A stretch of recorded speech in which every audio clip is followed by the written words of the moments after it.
کہ ایک مرتبہ حضور اقدس صلی اللہ علیہ وسلم تشریف لائے، میں نے عرض کیا رسول اللہ صلی اللہ علیہ وسلم میں بوڑھی ہو گئی ہوں اور ضعیف ہوں، کوئی عمل ایسا بتلا دیجئے بیٹھے بیٹھے کرتا رہوں۔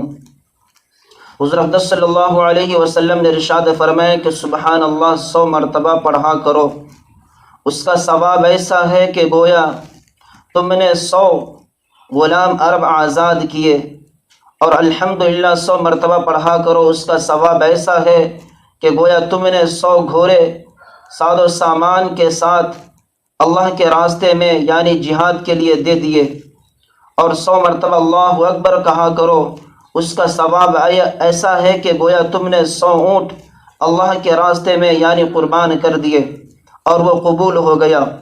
اور لا الہ الا اللہ 100 مرتبہ پڑھا کرو، اس کا ثواب ایسا ہے کہ تمام زمین و آسمان کے درمیان میں جتنے بھی جگہ ہے پورے کو اجر سے بھر دیتے ہیں۔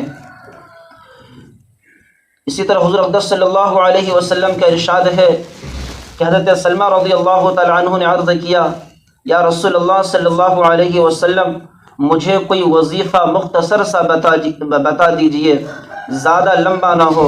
حضور اقدس صلی اللہ علیہ وسلم نے ارشاد فرمایا کہ اللہ اکبر 10 مرتبہ پڑھا کرو۔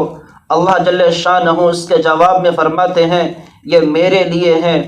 پھر سبحان اللہ 10 مرتبہ پڑھا کرو، اللہ تبارک و تعالیٰ پھر فرماتے ہیں کہ یہ میرے لیے ہیں۔ پھر اللہم اغفر لی 10 مرتبہ پڑھا کرو، حق تعالیٰ شانہ فرماتے ہیں کہ میں نے اس کی مغفرت کر دی۔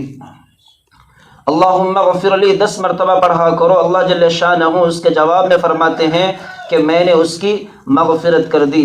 بہرحال ہم سب اللہ تبارک و تعالیٰ سے یہی دعا کرے کہ اللہ رب العزت ہم سب کو کہنے سننے سے زیادہ عمل کرنے کی توفیق عطا فرمائے۔